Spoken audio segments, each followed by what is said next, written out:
இன்றைக்கு 12வது கேள்வி வழங்கப்படுத்த போகின்றேன். 29 நாட்களை கொண்ட மாசி மாதத்தில் 5 திங்கட்கிழமைகள் உள்ளன.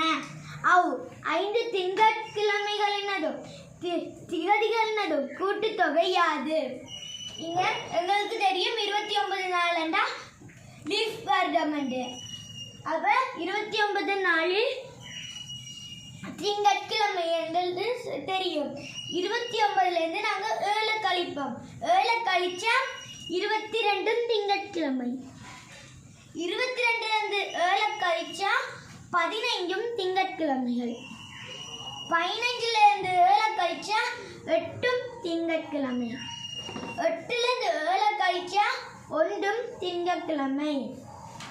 நாங்கள் இவ்வளோத்தையும் கூட்டுவோம். 8 1 9, 9 5 14, 14 2 16, 16 9 25.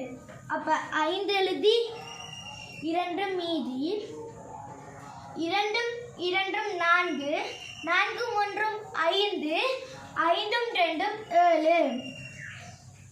அப்ப 12வது கேள்விக்கான விடை 75 ஆகும். நன்றி.